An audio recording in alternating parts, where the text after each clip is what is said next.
সাম্যের গান গাই। আমার চক্ষে পুরুষ রমণী, কোনো ভেদাভেদ নাই। বিশ্বে যা কিছু মহান সৃষ্টি, চিরকল্যাণকর। অর্ধেক তার করিয়াছে নারী, অর্ধেক তার নর। বিশ্বে যা কিছু এলো পাপ তাপ বেদনা অশ্রু বাড়ি, অর্ধেক তার আনিয়াছে নর, অর্ধেক তার নারী।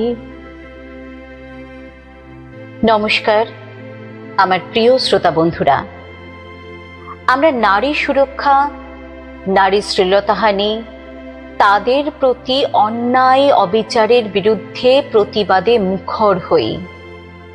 সেই অর্থে নর অর্থাৎ পুরুষের প্রতি অন্যায় অবিচারের বিরুদ্ধে প্রতিবাদে মুখরিত হই না। সুবোধ সরকারের লেখা কবিতা পলাশপুর কবিতাটিতে একজন পুরুষের লাঞ্ছনার কথা প্রকাশিত হয়েছে, যে কিনা সামগ্রিকভাবে পুরুষ সমাজের প্রতিনিধিত্ব করছে। আমার আজকের নিবেদন সুবোধ সরকারের পলাশপুর।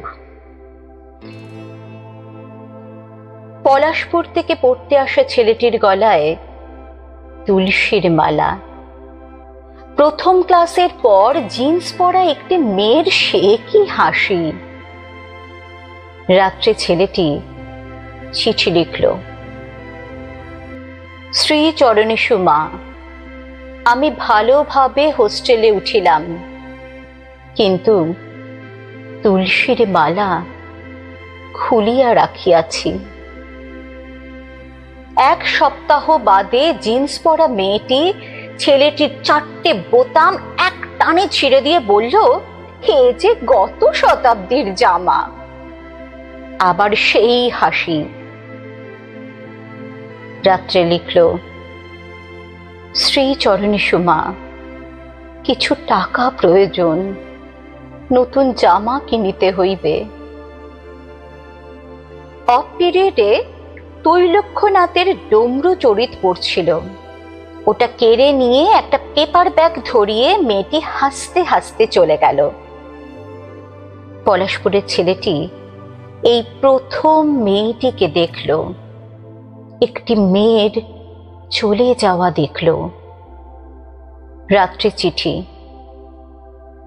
শ্রী চরণেষু মা, আমি হ্যারল্ড বরেন্স পড়িতেছি। পলাশপুরে কি বৃষ্টি আসিতেছে? কতদিন বকফুল ভাজা খাই নাই। জিন্স পরা, শাড়ি পরা, স্কার্ট পরা, সালোয়ার পরা 4 জন একদিন ওকে জোর করে নিয়ে গেল একটা বাড়িতে, খুব সুন্দর একটা বাড়িতে। স্টুডিওয়ে বেজে উঠল গমগমে জ্যাজ, আফ্রিকান ড্রাম। পাশের বাড়ি থেকে 4 জনা নর্থ স্টার এসে দাঁড়ালো। অন্ধকার করে শুরু হলো নাচ। এবার সবাইকে নগ্ন হতে হতে, পলাশপুর পলাশপুর কাম অন, আমি টাচ মি হিয়ার। অন্ধকারে একটা চাপা কান্না শোনা গেল। Switch on. দেয়ালে পিঠ দিয়ে নগ্ন পলাশপুর কাঁদছে।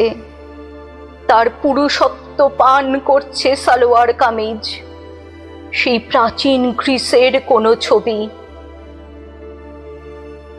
সেদিন রাত্রে সে লিখল, শ্রী চরণেষু মা, কেমন আছো? আমি আজ তোমার জন্য কাঁদিতেছিলাম। গ্রীষ্মের ছুটিতে বাড়ি যাইব না। অনেক গ্রন্থ এখনো পড়া হয় নাই। পলাশপুর, আমিও তোমার মতো গ্রামের ছেলে। তুমি পড়তে এসেছো, আমি পড়াতে। তোমার মতো আমিও আমার মাকে লিখি। শ্রী চরণেষু মা,